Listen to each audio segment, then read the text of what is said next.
and welcome. Thank you for joining me, Julia Trickey, for this wonderful opportunity to focus again on botanical art. And I'm particularly excited about our speaker today because I've been a big fan of her work for many years since I started out as a botanical artist, and I used to visit the Shirley Sherwood Gallery in Kew Gardens in London.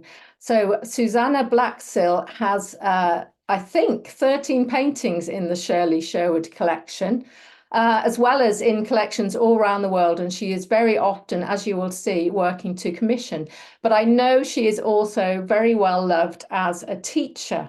So she started as an artist back in the 1980s. She had 2 sellout shows in London, but actually she's coming to us from Australia. So she's had to get up very early to reflect on her work for us. So Susannah, you can turn your camera on now, please.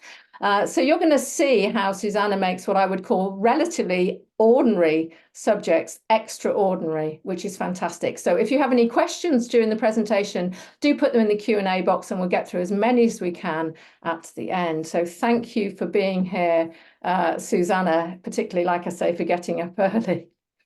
I think, do you want to check you can move along to the first slide and then I will leave you to it. Brilliant.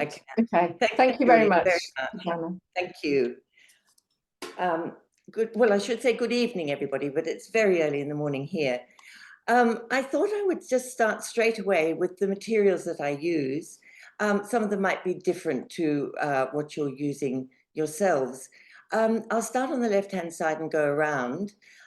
You'll see there's a little tiny vacuum cleaner, which I use a lot, particularly with the charcoal and graphite work. It came from China and was inexpensive, and I don't know how I could manage without it. Then, excuse me, then you'll see paper stumps. I sharpen these, but then once they're sharp, I break the tip of them down so they don't scratch the paper. I break that down by just sort of pummeling them on a bit of paper. I don't know what I'd do without those. They're really wonderful with the charcoal work and the graphite. Then the next you'll see is a little nutmeg grater, and below that you'll see a General's gum eraser. I use that particularly in the charcoal work. I grate the rubber onto the area that I want to erase. I can't completely erase it, but I can take it back quite a long way before I then use a synthetic rubber to get it back to white. And you'll see, if you look over on the right-hand side, you'll see a tool with a blue handle and a sponge stick on the end of it. Now I use that. I make a sort of little collection of eraser dust, and then I just use the little this little tool with the sponge stick on top to just very gently rub it over the picture, and it will actually remove a lot of either graphite or charcoal. I find that very useful. Then you'll see there's a white eraser, which is a plastic eraser, and then another kneadable eraser, which I use quite a lot as well. And I cut my rubbers up into chunks so that I've got edges to use to clean really well. Then you'll see indenting tools, and on from that you'll see the black wing pencils, American ones, which I like for general sketching. They're nice, they're very soft. And then you'll see the soft products, which are next, a little tiny one with a black handle, and then one with a brown handle, and then I've just mentioned the flat soft sponge, which works well. I use these things all the time. I find them terribly useful. They do degrade quite quickly, and then I just replace them. Then next you'll see an ink pen. The ink pen is the Pigma Micron pen. But I use a huge range. I just put one there. It's a 005. It's very fine. I started with them and they're very good. Then you'll see 2 more erasers. Gosh, what are they called? I can't offhand remember what they're called. The Mono Zero, that's right. I like the white one. I'm not so keen about the one in the black case. It seems to be harder.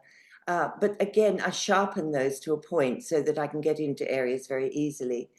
Then you'll notice the pencils on the extreme right, the grey pencils, and I've put the name down, the Graphwood Caran d'Ache pencils.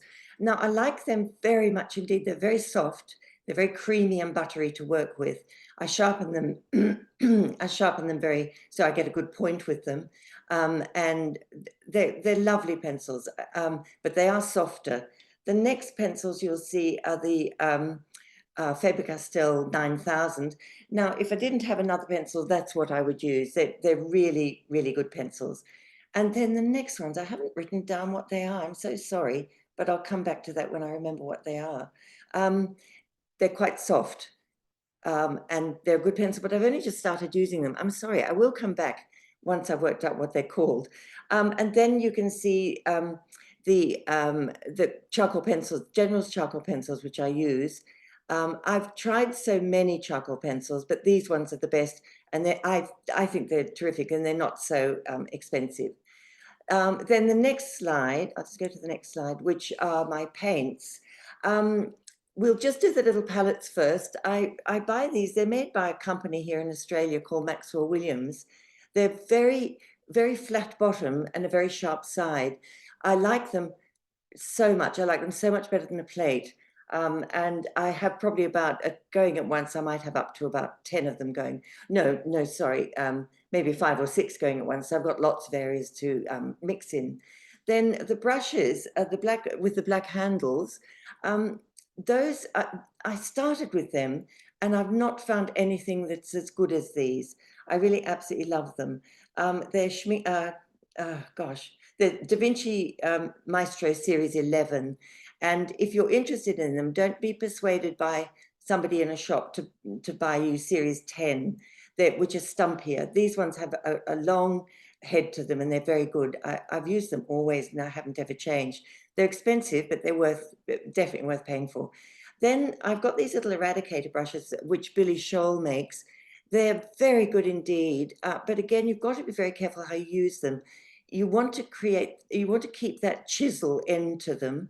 And so I never scrub with them. I go into the water, clean it on a bit of tissue or cloth, then erase very gently what I want off, then go back, wash them again, dry them slightly, then go back to erase a bit more. You keep doing that over and over so that you don't break the end of the brushes. They're brilliant brushes.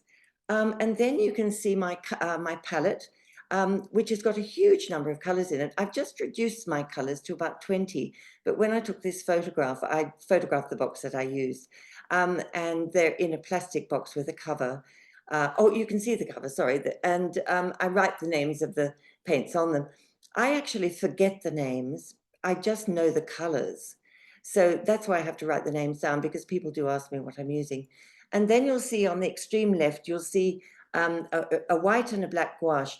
The white gouache I use, if I've washed back an area of paint, then I use the white gouache to go over that area to stick the hairs in the paper down again. And then I can watercolor back over. But you can never use water on top of them because you disturb the paint. The black paint, I only use the black paint to create black backgrounds, but I'll talk to you about that a bit further on. Then you'll see the little, up above on the left-hand side, you'll see the little Japanese sponges.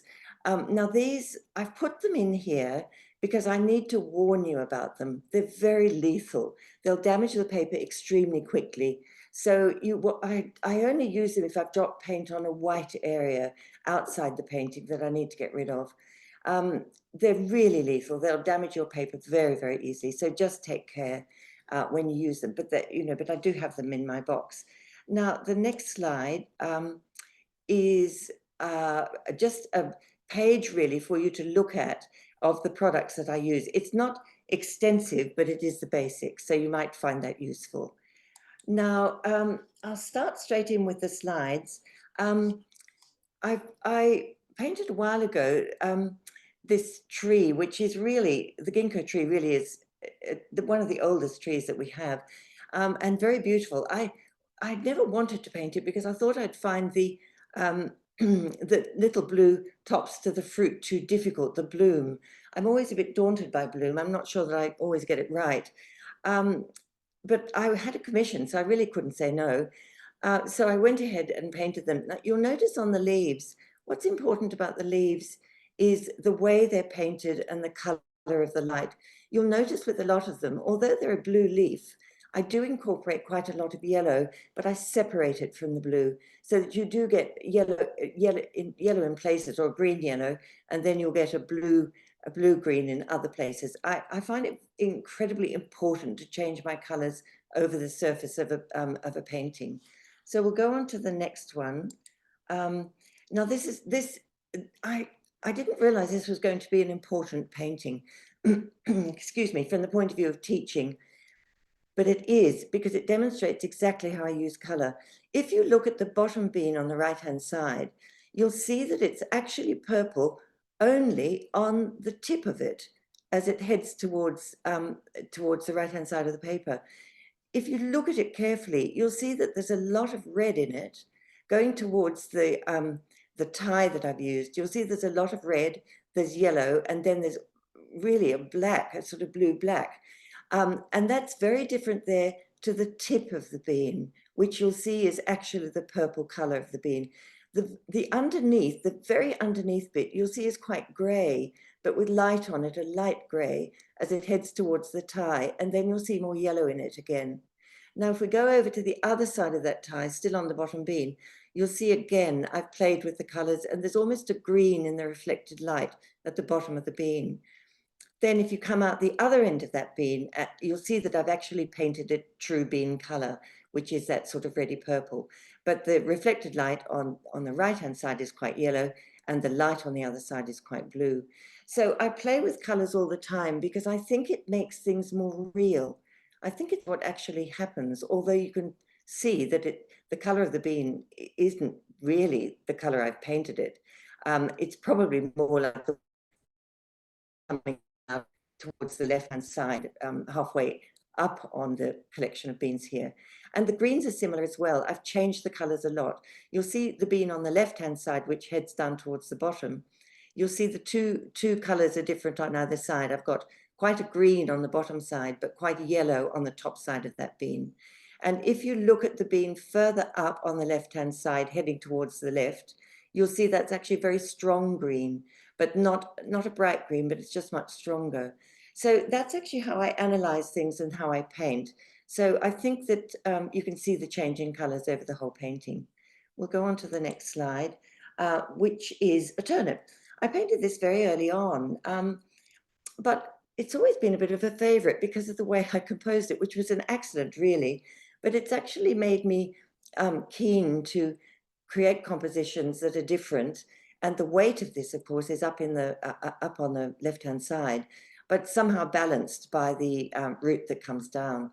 And you'll notice also on the right-hand side of this turnip, you'll see that I haven't gone painting to the right-hand side with red.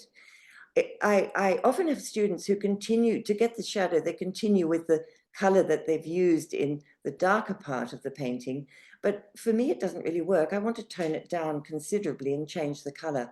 And you can see that on the right-hand side of this picture. And the light you'll see is colored as well. I haven't left white light.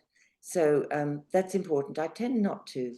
Then the next one is a squash, or what we call a squash here in Australia. Sorry. Hang on, I'll go to the next one. I fell in love with these. I was in there shopping one day and in the supermarket where I picked them up.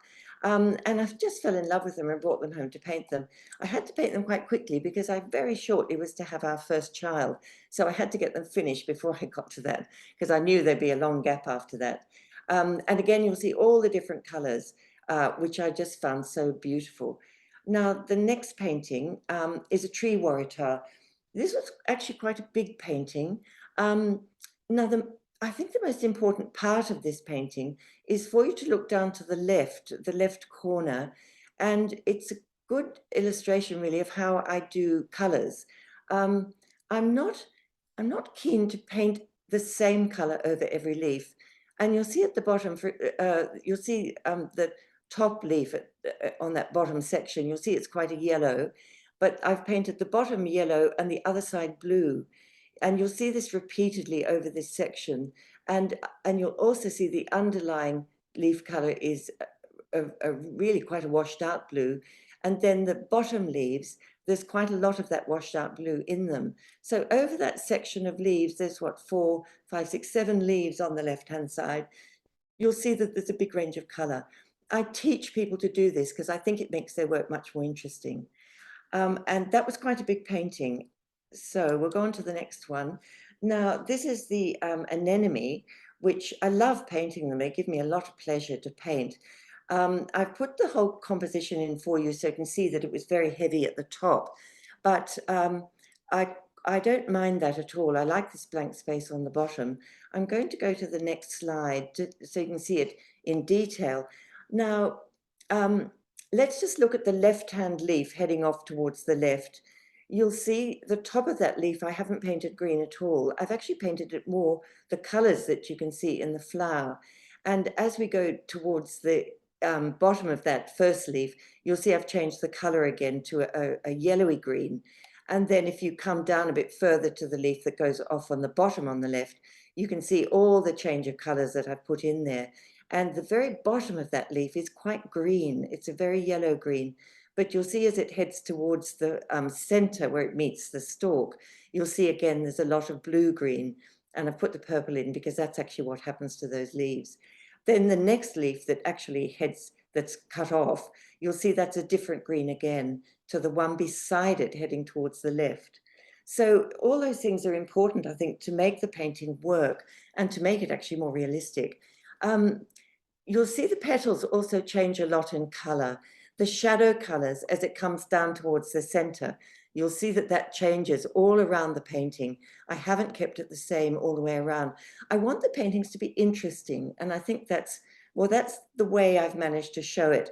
Now, the shadow on the right-hand leaf, heading towards the right border, you'll see that the shadow color in there is a very strange color, but it's not the same as the shadow colors on the rest of the painting. It changes all the time, just as the colors of the anemone do. And also the center of the anemone, you'll see that the colors have changed in there as well. So I try and do that where I can, but keeping it realistic. Now on to the parrot tulip. This was really quite a big painting. It was much more than life size. What you'll notice again is on the left-hand petal, you'll see again in the shadow, you can see the changes in color of the shadow colors. And then if you come down to the bottom of that leaf where the turn is, you'll see another color again in there in the shadow color.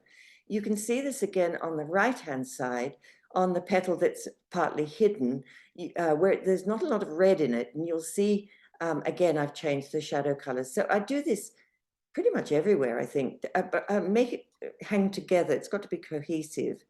If you come right to the bottom again, where the left-hand leaves come into the center, again, you'll see the shadow colors changing into more of a bluey mauve before it goes into the green. Had to be careful to keep away from that green because I didn't want to turn, or the yellow, I didn't want to turn it green.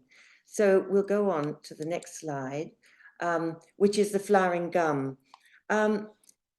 I was exhausted when I finished this painting because of these stamens, which there were so many of them. And I was really exhausted because they had to be painted on both sides, one light side and one dark side. It took a very long time to paint. Now, the changes in color again on this plant, the flowering gum, you will see the leaves. I've changed color all the time over the leaves. Look at the one on the right-hand side. As it comes down towards the center, you'll see it's actually quite a blue-green. But then if you follow the leaf along towards the right side, you'll see it, then I've changed it into a yellow-green, and then back again where it's been bitten, you'll see that there's more of a blue-green again. And then if you look at the underside of that as it goes off the page, you'll see it's not really green at all, although we read it as green. It's more a purpley pink as it goes off the page. But our eye reads that as green, which I think is always very interesting. And as you come back towards the center again, you'll see on the leaf that goes to the right, you'll see it's on the underside, it's really very blue. But I don't think you see it as blue. I think you see it as green. And then if you look at the left-hand leaf, you'll see that's actually it's very yellow-green, but not all over it. And the underneath of the front leaf that comes down to the bottom is, again, it changes, and the light color on that changes as well. The stalks you'll see, the stalks of the flower you'll see are different as well. Again, I'm changing the colors all the time, but being careful at the same time not to lose the cohesiveness of the painting. If If I changed too much, you'd find that it was more like a jigsaw, which wouldn't be so much fun. And then on to the next slide, which is cabbage. This was one of the first paintings I did when I returned to Australia. I painted it on hot pressed ash, and it was a particularly bad sheet, I think. It was very, very furry, and I wore out brush after brush. Now, after 5 weeks, or was it 6 weeks? I can't quite remember. I decided to give up. I'd had enough. It was too taxing. I couldn't go on. It took a full sheet of ash to do this, so it was a very big cabbage. But again, you'll see all the colours of the leaves I've put on. I try and register this in the first wash, but this was a long time ago now, 30 odd years ago, and I've got a bit cleverer now about changing the colours in the wash so that I actually change it more, so the subsequent layers that go over the top, they have the undercoat that I need. But as you can see, it's a very light wash all over, so it's not difficult to change the colours. Interestingly, the gallery took it and sold it. I was very surprised because it was so half finished. We'll go on to the next one. Now, these are macadamias and liquid amber seed heads. I've put them in because I wanted to show you from the way I look at paintings. For me, brown is not brown. I would have trouble mixing up in my box a straight brown. I tend to overlay colours a lot rather than mixing up necessarily the colour that I particularly want.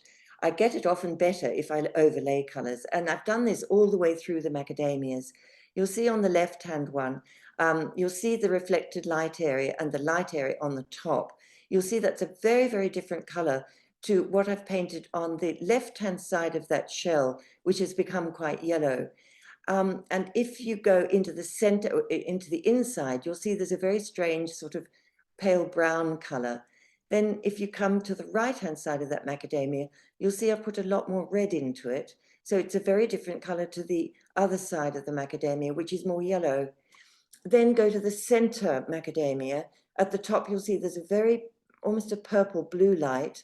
And then coming down on that left-hand side, you'll see it's quite a red brown, but it's not the same on the left-hand side of that front bit. I've gone into green, but kept the brown, and then the color on the highlight there is actually quite blue. If you just come to the the right-hand side of the middle macadamia, you'll see again, I've not painted a brown down the edge. I've started with a purple and then I ended up with almost a green, but that keeps everything looking fresh and not dead, which is what I, try to avoid. Now, if we go across to the macadamia, you'll see again the colors change all over the surface of the macadamia. On the reflected light side, I've put in purples and blues, but this is different as you come round to the top and then come round on the left-hand side. The colors are very slightly different and they change as you go into the center. Now, the stalk is important as well. You see, it starts off almost black, but that comes into a sort of a purpley color, purple blue, before it comes down to that sort of reddy yellow at the end. Again, this constant color change, which I find so interesting. Now, the next one is a Gamay lily. I'm showing you this whole, but then we'll go on to detail in a second. This was an incredibly big painting for me. I think it was at least 1 meter high, and it took me 10 months to do.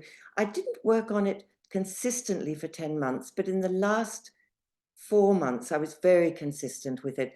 I had a lot of these plants. I used to go down to the flower markets in Sydney. I used to leave home about 3 in the morning to get there in time for when it opened. And I bought a lot and I brought them home and I had to tie them to the veranda outside to keep them cold and fresh. It was during winter I started it. I'll go on to the detailed section. It was really, really hard to do each bud and separate them out. I had difficulty when I was painting the stems from the flowers. I had a lot of difficulty with getting the paint onto the paper evenly. So again, what I did, I went on with gouache over the top of the washes to settle the paper down, to settle the hairs in the paper down. I painted this on Fabriano, cold pressed, but I needed to settle the hairs down in the paper or the fiber. And then I came back and watercolored over the top with a dry brush. So you don't see any gouache in there. You don't even see the white gouache because it's all covered, but it allowed me to get that smoothness which I required. And again, on the stalks of this, you'll see the colors change all the time. I was lucky, very lucky to work with somebody who wanted it to be my painting rather than a complete copy of the actual flower. Then I'll go on to the next slide. This was painted for the same client. He's been incredibly loyal and has really been beside me for a lot of my journey while I've been in Australia. Again, you'll see the rhubarb. I had to stop the composition because the rhubarb came from his vegetable garden and it was huge. So I decided to make a cut and cut the leaves off at the top. But I think the important bit of this painting are actually the stalks because they're such a wonderful color. But again, I was very careful not to paint each one the same color. I'm constantly changing my colors because I think it's more realistic. The greens you'll see, the leaf that's hanging down, you'll see that's actually very greeny yellow. But if you go directly above that, you'll see it's the back of a leaf. And I have actually painted a lot of blue into the back. And actually a lot of purple went into that as well, although you can't quite see it. The leaf above that going up onto the top, you'll see there's a lot more green in it before I finished with the one on the extreme left, which has a lot of blue in it. But the leaf that is falling down on the left-hand side, again, you'll see green, but the change within the green with more blue in it. And then underneath, you'll see there's a lot of bluey gray. So I've treated all the leaves in that way, and I think it's more realistic, actually. And it's the way I love to paint. It gives me a lot of pleasure. Then if we go on from there, I'll just scroll my notes up at the same time. This is the snowwood tree. Now, the seed pods are just extraordinarily beautiful. I painted it slightly larger than life, but not hugely. And I was able to use so many colors. This is an Australian native, but you'll see how the colors change all over the painting. It was brown, but I always think brown is not brown when you really look at it. And there's a lot of blue in it, a lot of purple, a lot of red, and a lot of yellow. So I used everything in my palette to paint that. It was lovely to paint. I enjoyed it hugely. Then on to the peony, Etienne de France. It was the most beautiful peony. The client I painted this for has the most beautiful garden and grows all sorts of lovely things. And he wanted me to paint this peony. And then he went away. And I didn't have much to go from. But I found a friend of his who very kindly let me into his garden. And I was able to pick more of these peonies. It was again quite complicated to paint because it was very frilly. There were so many little bits to paint. You'll notice again how I've also changed the color of the leaves as I've gone, again, because I think it's more realistic. The stems do change color. I haven't actually made that up. That's what actually happens. So it was lovely to paint. I enjoyed it very much indeed. That was my first peony. And then on to the pine cap mushroom. Now, we were very fortunate when we first came to live here. We had these most enormous pine trees in the field that's behind us, which goes up the hill. They were huge pine trees, very old, and there were cattle in the field. And of course, the manure and the pine trees created these wonderful mushrooms. I enjoyed it. I enjoyed painting this so much. You'll notice as on the left-hand side, you'll see as the bottom of the mushrooms goes up under the more yellow part of the mushroom.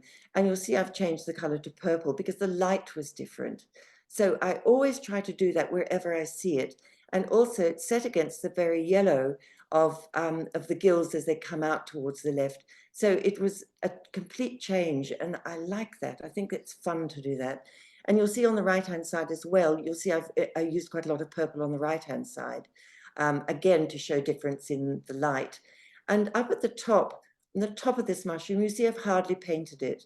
And again, it's sort of a purple-blue as it faded into the background. It was lovely to paint. And the stem as well. You'll see there are so many colors in the stem and in the roots. the next painting is of lichen. Now, a farmer wanted me to paint this for his wife. She actually chose what she wanted, and we cut down the branch that this lichen grew on, and I had it in front of me all the time while I was painting. But as you can imagine, it was very, very hard to actually see the lichen. So what I did was I photographed it, and I took it to our local shop to have it blown up. And I painted it both from photographs and from the plant. There were so many colors. It was really, it was really a joy to paint. I'll go on to the next painting, which is, sorry, I'm clicking on the wrong place, which is Nagapanthus. This is in the Shirley Sherwood collection. I had a bit of a drama with this because she wanted me to paint on Rory McEwen's vellum, and I had 5 skins of his vellum. But when I painted on it, and then when I exposed it to light, it developed blotches on it, foxing. And so it's still in the drawer. I didn't think I could exhibit it.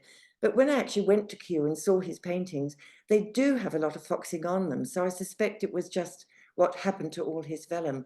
But this was a very clean sheet. And I painted it to go into the exhibition, into the companion part of his exhibition. Now, the next one is a peony called Coral Charm. Now, a grower sent me this from northern New South Wales, sent me 10 heads of this peony, and I picked them up. They flew them down, and I picked them up in Sydney. I won't spend too much time on it, other than to point out that the leaves have changed color a lot, from being one green to quite a few different greens.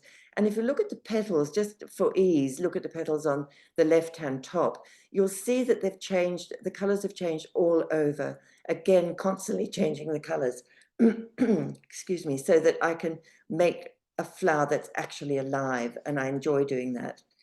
Now, on to the euphorbia. This was commissioned by a very generous client in Sydney who lives right on the edge of the harbour. Her garden, a most extraordinary garden, was absolutely beautiful, and it sloped right down to the water, and it was very steep, and there were steps all the way through the garden, and these huge euphorbia, and she wanted me to start painting with that, which I did. She had some other smaller paintings of mine, but again, you'll see, I know I must sound like I'm harping on, but again, you'll see all the colors in the leaves. I painted the leaves first and then did the flowers. It was lovely to paint. Now I'm going on to the charcoal drawings. I use a lot of different media. I enjoy being able to chop and change between things.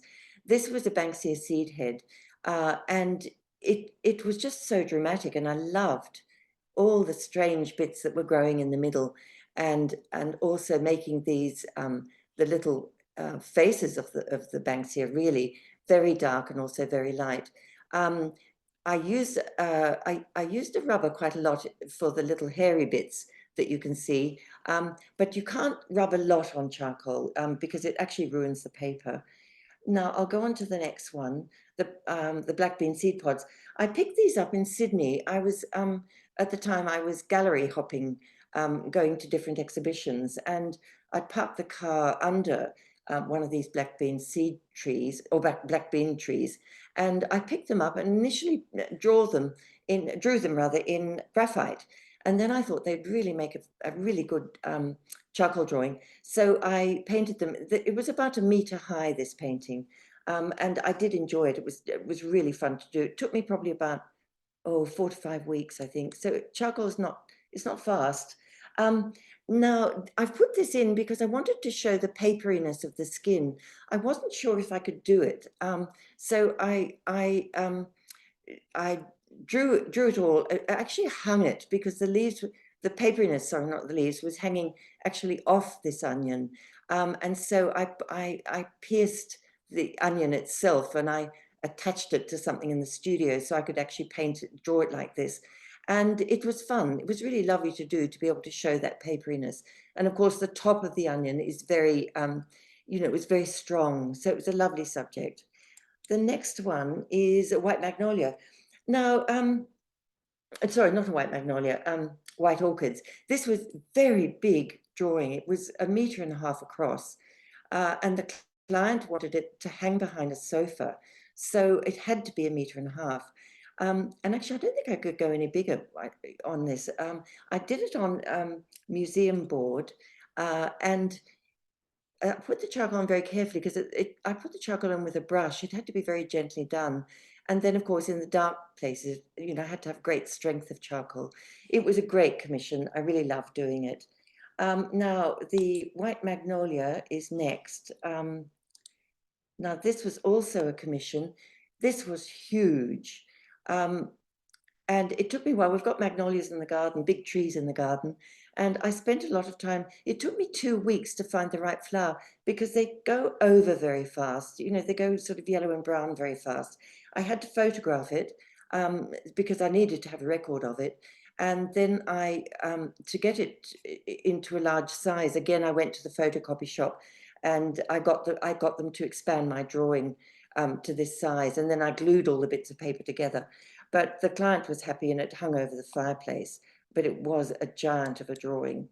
Then the next one, oh, I've just put this in because in a minute you'll see the three, I've got them in a slide together. Why I've put it in is because of the sort of the cardboardy quality of the box against the great smoothness of the eggs. I've always also used graphite in the eggs, in the lighter parts, but graphite and charcoal don't really mix very well, so I had to be very careful to separate the two out. Now, the next is the group of these three to show you the size. These are the biggest drawings I've done. The magnolia is the biggest I've actually done, but I enjoy being able to draw at that size. It's fun. Right, now we'll go on to the Hakea seed pod, which is also in charcoal. This was originally a much longer drawing. There was more of the leaf that fell down at the bottom, but after a lot of thought, I decided to cut it into a square drawing. It was wonderful to draw. I absolutely loved it. It was quite big, and so I had to take quite a lot of time to do it. I exhibited it in a worldwide exhibition, which was in Canberra. Very woody. It's a very woody subject. It was just so interesting to draw. Now, the next one was a commission. This was a very big drawing. And again, I did it in charcoal and in graphite. I constantly struggle, though, with combining the two. It's quite difficult. I found this in the garden and I just loved it. I did it small first in graphite, and then I blew it up. Again, took it to the photocopy shop, and they blew the initial drawing up for me, and then I stuck it all together, and then hung it on the wall while I drew it on the easel. So it was lovely. I enjoyed doing that very much indeed. Then I'll go on to a graphite drawing next. This was actually for a student who became a good friend. And this is just graphite. I think, you know, if I had to go to a desert island, could only take one thing, it would be my graphite pencils, because I love using them. You know, they're constant companions. I use them a lot. Then the next drawing in graphite is of a bird's nest. I've put this in because of the nest itself. I did this at a time when, as a family, we decided to make all our Christmas presents, but I took it on having no idea how long it was going to take me to paint. So everybody else's Christmas presents, I'm afraid, either had to be promised, or actually I worked in charcoal for some of them, which was a little bit quicker than this. This took a long time to do. But I did enjoy it. Now we'll go to watercolors on black backgrounds. I painted, I should tell you how I do the black backgrounds. I masked out the subject, and then I have a spray gun, and I mix up black gouache and put it through the spray gun. I put this on the floor. I put the sheet of paper on the floor with the pomegranates actually masked out. And then I spray from a height very, very slowly. I let each layer dry, and there are a lot of layers on, so I don't go too fast, and I make sure I've covered the area properly. One of the things I really enjoyed were the seeds, because they're so faceted and see-through. So that was such fun to paint. Difficult, you know, it wasn't easy. I found it difficult. And I loved the flesh on the inside. That was fun. Just have a look on the right-hand side, on the top of the pomegranate. You'll see that the colors change as well from the left-hand side of the fruit to the right-hand side. I've used a blue and a yellow in the left-hand side for the light, and then more of a pink and yellow on the light side of the pomegranate. The light changes color over the surface. Now, the next one is a camellia called Star Above Star. This is in the Shirley Sherwood collection. Now, again, I painted the black in the same way, drifting the black down onto the paper from quite a height. Again, you'll notice the change in the color of the leaves. The right-hand leaf heading up towards the corner, there's actually quite a lot of pink and purple in that leaf, but you'll see the underneath is actually quite a pale yellow. So again, I've constantly changed the colors because that, I think, interests me in order to make the painting come alive. Then the next painting is quite an early painting when I first started painting on black, of mushrooms, aging mushrooms. I think when I look at it now, I realize that I could have changed, I could have actually put more shadow on the bottom of these mushrooms. And I certainly do that now. But again, it was painted quite a long time ago, and I learned such a lot all the time. You'll notice on the right-hand mushroom, you'll notice as the stem comes down to the bottom, it has that lovely sort of strange smoky purple. So I put that in because it's interesting. I enjoy doing that. But I mean, I could improve on that now if I could do it again. Now we'll go to Oriental mushrooms next. This was a really interesting commission. We have a railway tunnel near us, and it's an old railway tunnel, and in it they grow these mushrooms. It's extraordinary. There are so many different ones, and I used to go down in the early morning to see what was there. Now, I was fascinated by the roots on this mushroom. It was very strange. It was like fur. So I didn't want to paint what wasn't there. So I painted exactly what I saw there. It was really, really weird, really. You'll notice on the left-hand side of this, you'll notice how the color changes in the part of the underneath of the mushroom, how much it changes on the right-hand side in the light, sorry, left-hand side in the right, to the left-hand side on the painting, to the right-hand side of the painting, where the color actually changes on the inside of the mushroom and changes on the outside as well. And you'll notice that it's become much darker on the shaded side of this group of mushrooms. It was fun to paint. It was a real challenge. Now the next one is a fig on black. I've enjoyed painting on black. I love the way it makes subjects so dramatic. I've always enjoyed painting figs because of the range of color. And you'll notice the reflected light area changes as well, from sort of a purple into a yellowy color and then up into blue on the right-hand bottom side. And of course, the figs don't really have a great light on them. So I was careful not to put that in as it wasn't accurate. The next one is, of course, garlic. And again, the colors change all over the surface. The roots, I have to tell you how I did the roots here because I wouldn't want you going away thinking that I cut all this out of the black background. I painted the roots with white gouache to start with.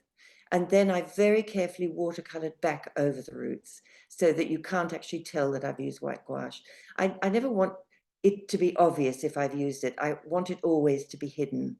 And you'll notice again the colors change all over the surface. On the right-hand side, you'll see that the shell there is quite is actually quite a dark blue, whereas on the right-hand side there's probably a bit more yellow in the shade there, which changes the color of the shadow.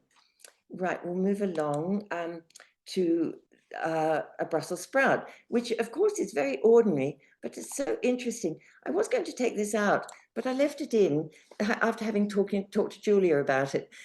So I put it back in again. You'll see the colors again change hugely over the surface. And particularly on the right-hand side, the leaf that is sort of folding out, you'll see the colors in there are quite blue, but I change them all the time, you know, from yellow to purple to blue.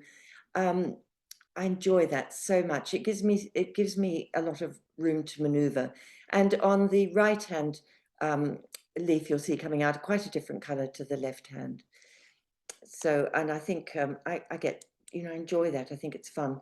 Now, this is one of the first drawings I did. I just have to find it on the slide. Here we are. Ah, here we are. The endive. Now, I didn't know when I painted this that I could actually paint the black in first and then paint the subject. I wanted to do it, but I had no idea how to do it. So I had a sheet of black ash watercolor paper, hot pressed, and I cut out, or I masked, I didn't mask out, I made sure I didn't touch the black, because if I got paint on the black, I'd be in trouble. I painted white gouache over the whole of this subject. And I painted probably about 5 layers of white gouache, and then I watercolored back over the top with a dry brush. That's how I actually created this painting. The paper is black underneath. It was quite a challenge. I think that's one of the first ones I did. Now, the next are ink and graphite drawings. These ones, I hope you're not seeing it as, it looks very indistinct at my end. They're quite sharp drawings. Very hard to get these scanned well. It tends to make them look a bit dottier, which is a pity. But I've been doing these for quite some time. I do them in between the other commissions because it gives me a change, and I enjoy that. And then I've got here the leaves on the right-hand side. I don't really follow any particular design. I almost see what happens as I do it. I have also included graphite into these ink drawings. The graphite goes in last because otherwise it creates a shiny surface, and it's very hard then to get the ink over the top. So I'll go on to, we've still got a little way to go. So I'll go on to the small paintings and drawings I've been doing. I do this on Arches cold press paper, and I've used all sorts of things. They're very mixed media. I've used watercolor ink indenting, particularly on the left-hand shell. In the background, I've indented. Then I've used color pencil on the top. The person in the middle is actually just watercolor. And then on the right-hand side, it was a bit simpler. I used watercolor ink and colored pencil, but it creates a great surface, which I really enjoy. Then the next one again is with the beans. That's black gouache in behind them, and I've tried to change the colors all over the beans. So the bottom bean, for example, is bluer. Then there's a yellower bean. Then there's a combination with the bean on the top, and also the little tendrils that come off. They change color. Now the one on the right, the half onion. I've got a green chopping board in my kitchen, and I cut this onion up on the chopping board, and I thought the color was so fantastic. I thought I just have to paint it as it is. So, and I did the lines on the onion. I actually did with a pink ink pen, because it's hard on this cold press paper to actually create terrific details, and I needed it to be sharp. So that was just fun to do. Then the next one, these are slightly more serious. The shell on the left-hand side is done with an ink pen, then watercolor over that, and the background is watercolored. There's also graphite in along with the ink and the watercolor in the shell. I'll just go to the fig on the far right side. This started as an ink drawing. I watercolored the inside of the fig, then the background I was going to do in ink.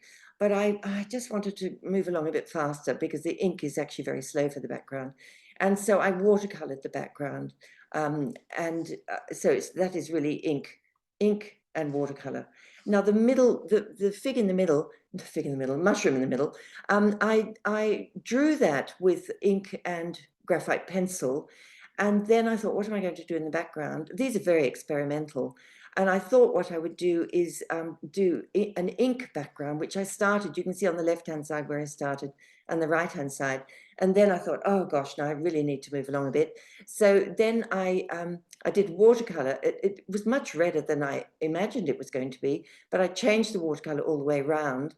And then having done that, I put on more watercolor where I needed it, particularly on the right bottom. And then I got my color pencils out and went over it with color pencil, changing the colors underneath. I'm new to color pencils, but I have been enjoying them. Then move on to the, where are we? Hang on, I'll just to the next slide. Now we're almost at the end of the presentation, and I'm happy that I've got it in almost to 50 minutes. When Julia and I first did this together, I went over by half an hour, so I had to cut it considerably. Now this beetroot has had a bit of a life of its own, which has been lovely for me. I was back in Australia when I painted this, and I had a studio in the roof above 4 solicitors who worked below me. And I enjoyed being there. It was fun. I used to put things in their fridge at night. For example, I was painting at one point spears of asparagus, and I'd numbered the spears so that, and I'd put paper around them and numbered them, and I pinned them. And I used to put in the fridge at night, and I was horrified one day when I came in and all the asparagus had gone. And one of the solicitors had actually taken it home and cooked it for dinner. He must have thought it was very strange to have the paper on the bottom and the pins. And the beetroot, I came in every couple of days, I went and got a new bunch of beetroot because, of course, the leaves went over very quickly. And I came in very happily one morning, swinging my bunch of beetroot. And one of the solicitors said to me, most women carry handbags. So that's the story behind that. And it's had actually quite a good life, the beetroot. So I was very happy. Now I'm ending with this painting of seaweed. This seaweed has gone into the Shirley Sherwood collection. We had a wonderful family holiday in the winter up on the north coast of New South Wales. And my children were very young then, and we pick a lot of things up and take them back to the house where we were staying from the beach. And one holiday we were there, and there was a terrific storm, massive storm, and there was a lot of seaweed that was left on the beach after one of these big storms. And the children and I and my husband, we picked up so much of this seaweed and took it back to the house, and then we brought it home in boxes, and I didn't touch it probably for about another 2 years. And then I was going through my supply of things to paint, and I always wanted to paint them. And I took them out and drew them until I settled on this composition. I wanted them to look as if they were floating. And it's unusual to actually position something bang in the middle of the paper, which the roots of the seaweed are. But I managed to balance it with the bottom leaf. And then, of course, the strands that are going off it. And I like the negative space very much on this painting. And I really wanted to show it to Shirley, so I posted it to her in a tube, very trusting, uninsured, and she included it in her collection, which I was so happy about. It was shown in Washington at one point as part of Shirley's collection. And I think it's traveled quite a bit. And that is the end of my presentation. So thank you so much for watching. Thank you, Julia. Thank you, Susannah. As Susannah mentioned, she had even more of her wonderful work to talk to you about, but we had to cut it down. But having said that, I can see 15 questions, Susannah. Oh, goodness. Oh, well, 15 questions and comments, so we might need to just whiz through these. But I'm going to start with my own question, because you're so passionate about changing colours and not making a green leaf just green. Is that something you actually see in the leaf, or something you've learnt? Ah, that's really interesting, isn't it? I think that's why I don't call myself an illustrator, because I play a lot, and I've learned that as I've gone along. I wasn't much good at it to begin with, but as I painted more and more, I realized that if I wanted to make my work interesting, that's what I needed to do. And Yes. therefore, so do you have, because you teach this to your students, so do you have a Yes. theory that if something is reflected light, it's likely to be bluer? I'm just making this up. Do you know what I mean? And then if it's near another orange, it's likely to take on that cast as well? Or is it more intuitive than that, do you think? I think it is actually more intuitive. And also my students sometimes say to me, but Susannah, I can't see that. So if I wanted to give it a purple, reflected light, they say, but I can't see that. And I say to them, but it'll make it more interesting. Yeah. So I play a lot, I play a lot. But funnily enough, when I first got back here, I went to the Botanic Gardens to see the director there and with my work, and I thought he's going to reject it. But in fact, he didn't reject it, for which I was very grateful. But I don't know if he actually noticed the full range of color, because people don't often pick it up. It just makes it more interesting, and it keeps me painting. Mm. I think Yeah. that's definitely what I've learned from you and I talking together, and from Yes. anyway, on to other people's questions. Yes. I'm going to ask this question, but I think I know the answer. Is there any significance of the tape at the end of your pencils and brushes? I assume that's so if you lend it out, people know they're yours. Yes. I tape everything so that I lend everything to my students. If they don't have it, I lend it. But I sort of hope they'll put it back in my box because it's got a sticker on the end. Yes. Excellent. So that's why. Lee is asking about the size of pictures, but I think for a lot of them, you said this is on a large bit of paper, or Yes. are you generally working life size? I often work bigger than life size. Sometimes I will look, it depends. Depends what the subject is. The charcoal drawings are generally very, very much bigger. But on my website, she will find the dimensions of the paintings. Okay, brilliant. And do you ever use, I suspect you don't use masking fluid, but on the lily from the Sydney market, did you use Yes. any masking fluid on the anthers? No, not at all. My students do it better than I do. So I leave it to them, really. No, I don't ever use it because I'm hopeless at it. I make a mess. Brilliant. That's very very gracious of you to say your students do better than you. I'm thinking, Susannah, and again we discussed this the other day, that you work quite dry. So I'm just going to pull up this picture. Is this a good example? Because we can see close up here that most of you work quite dry. Is that right? Yes, it's absolutely right. Now I aim to get my washes done in 3 if I can, and then after that the washes get drier and drier. So I go into dry brush fairly early. I mean, if I had to use more washes, I would never put on more than 5. In fact, I would be getting bothered at that point because the paper begins to react to the amount of water, and it becomes, because I work with such a lot of dry brush, if I disturb the surface of the paper, I'm really sunk. So I try not to do that, which means I have to be fairly definite at the beginning, and I start much darker than most people would. Okay. So yeah, But I mean, it's a bit challenging. are we seeing the dry brush marks on the petals here, for example, because this is quite enlarged? Yes, you are. Okay. Looks a bit grainy. Sorry, it's so grainy, but it's because we've blown it up so far. It probably looks better on my computer actually, because I'm looking at the original copy. Oh, good. So Sarah says, when you change color, do you keep the same color basis? For example, with greens for leaves, would you use the same yellow but then adjust the blue? No, changing all the time.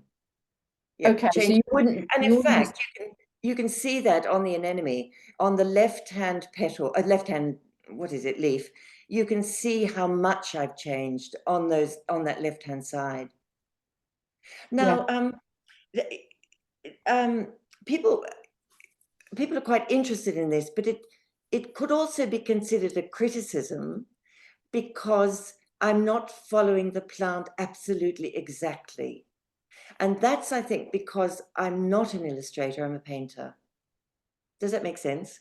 Yes. I allow myself that freedom. Yes. Yeah. Yes. Your motivation is different, I guess. Is Absolutely. Yes, absolutely. A couple of questions about Rory McEwen's vellum and the word foxing, which I recognise as a term. A couple of people are asking what you mean by foxing. Right. Foxing is like, I think it's like a mold or a mildew. You'd really have to research it to exactly know what it is. And when I was given all these skins of vellum by the Hunt Institute, I put them into a top drawer and they were perfect when I received them. So they went from the dark into the dark. When I brought them into the light, this mold, which they call foxing, grew in the surface. You can't get it out. But I was so alarmed by it. I bought this new vellum from Buckinghamshire in England, but the foxing appeared like these mold spots. When I saw Rory's work in the whole of the Kew Gallery, I looked very carefully at it, and there's a huge amount of foxing on his work. But Kew obviously is not terribly worried about it, so I probably shouldn't have panicked. And I should have gone, I finished the painting on vellum, but it's home here in a drawer.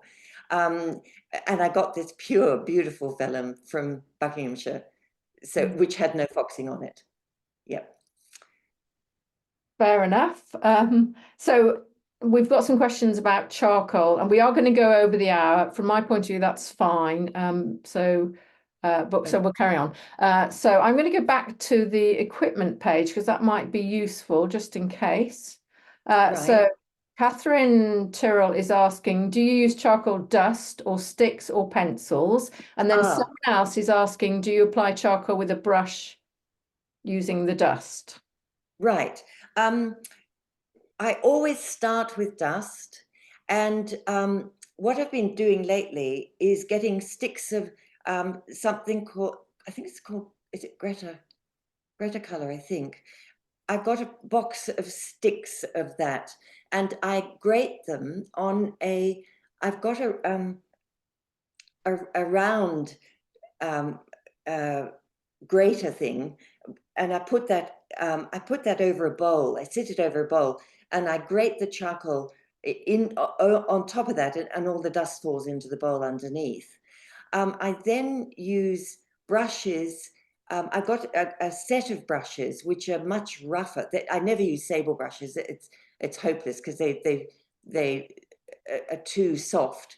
So I use quite hard brushes to put the dust on with. But I can only use the brushes at the beginning of the drawing because they're not smooth enough. The brushes don't produce a smooth enough surface. Having used the brushes, I then go on to these sponge heads. They're called Soft, S-O-F-F-T, and they're an American product, which I'm sure you've got in England. And they have a huge range of things that you can use. They have round sponges as well, which I've got, which I use. I like to be a bit more direct than using the bigger sponges that I can use in my hand. I think it's because I like detail so much. And so I use the tools that you can see, the 3 tools that you can see in the photograph. Yeah. I use those quite a lot. Well, I use them more. And then I don't use the pencils themselves until I get into the detail stage. At the beginning and halfway through, I'm still using the dust. But when I use the dust, I make sure when I put it into the dust, I make sure, a bit like you don't want to put on too much paint or water, you put your brush on a cloth. Well, I make sure I work the dust off on a piece of paper, so I've got the right amount to go on with. You know, I never put a loaded brush or sponge head. I never put a load of that onto the paper because it will be too dark and it would flick everywhere. You know, with the brushes, the one of the problems with them is it flicks the dust. So you have to take the charcoal off the brush before you put it onto the paper. Yeah, yeah, no, I understand that. And which paper do you use for charcoal? You said, oh no, it was the magnolia that was on board, wasn't it? Actually, sometimes I use a Winsor and Newton pad, a drawing pad that's very smooth. I've done quite a lot of drawings on that. I use museum quality card. It's mounting board, mat board that you would use to actually put around your painting. I use different types of that. The Bainbridge museum quality I've used. I have quite a lot of that, so that's probably a paper of choice. I don't use watercolor paper because it's too, well, for me, it's too, the dust doesn't go on evenly enough. But there's somebody that students might like to have a look at on YouTube, a fellow called John O'Dry, that's J-O-N-O, and his surname is Dry. He's South African. He uses graphite dust, and his work is extraordinary. I mean, you might not like it, but that's actually not really the point. The point is his work's so brilliant, and he actually works on Arches cold press paper, but his work is very big. When you see it on the computer screen, it looks very fine, but I suspect it's not. But it would be worth looking at if there are students who are interested in working with these medium on, very darkly. It might be interesting for them. Yeah, I agree. Sorry, I'm just closing down so we That's can see right. you slightly bigger. Do you ever use fixative on your Oh, yes. Yes, I do. I do indeed, but I only use it at the very end. I don't use it halfway through because I'm frightened I might want to change something. The other thing is, so I use a workable fixative, and I've forgotten the name. It's an American product. And I take the work outside and I prop it against a wall, and I'm quite a long way away from it, probably a foot to 18 inches away from the surface, and spray it very lightly. I've had some accidents with it where it actually melted the charcoal because I put too much on. Right. Yes, you do it very finely, and you go back and probably give it 3 coats, but keep a long way away from it. You could actually put it flat as well and just drift the fixative down, but be very careful. Yep. Okay, I am going to ask you a couple more questions, even though we're running out of time. And I agree with Catherine Tyrrell, because I didn't let on, but your beetroot painting is my favourite painting of all time. And when you see it, anybody that gets to see it, take a magnifying glass, because the number of colours just in one of those leaves is just phenomenal. And yeah, it Yeah, I deserves, think yes, thank you very much. That's the way I like to paint. yeah. Yes, and also, but do you know who taught me that? Roy McEwen taught me that, because he cross-hatches all the time. And I thought, well, what would happen if I cross-hatched with different colors? And Okay, that's what I've done on the beetroot. Yes, I think that's fascinating. why it's sort of, I guess it's interesting to look at. Yeah. Yeah. So just going to ask you a couple more questions about black now, the black backgrounds, because you Yes. talked about masking out, but the other day you were telling me it was film. It's not masking fluid. That's right. Oh, no. I use either frisk it or mask it. Which comes in a roll, and you'll get that from a good art shop. You've got to be terribly careful with it. You've got to remember it's got a tacky surface, so it's very low tack. But what I've discovered when I've put it on, and then I've sprayed all around it, or no, I've never painted around it. I have always sprayed around it. When I peel it off, I've then got to go over the surface and make sure that I pick off with either a kneadable rubber or a synthetic whiter rubber. I pick off any residue that might be left. Now, the tricky bit is you can't see the residue. So you do really have to, you have to carefully rub the paper to check that everything is off it. All right. It is a bit of a trick. But you really don't want to have that tack there because you don't want to paint over it. No. So it's not a magic solution, really, is it? In No, that it's sense. not. It's not a magic solution. Okay. Yeah. Brilliant. Well, apologies to anybody else who asked questions about signatures and other things. We've just run out of time. But I know you're well regarded and loved by your by your students. Do you ever offer, this is a question, do you ever offer online classes? Well, I know I'm going to have to grow up and do it, but and I am going to do it shortly. I think what I'm going to do is actually one-on-one to begin with. So if anybody's interested, maybe you might like to go through my website. I've just got to work out how to do it, and I'm slow because I'm a painter. I'm not a master at the computer, but I've got some people who are probably going to give me a hand. Yes. So Yes. initially, I think I might do, I don't know if you've heard of Loom, Loom, but probably start on Zoom and then transfer to Loom, where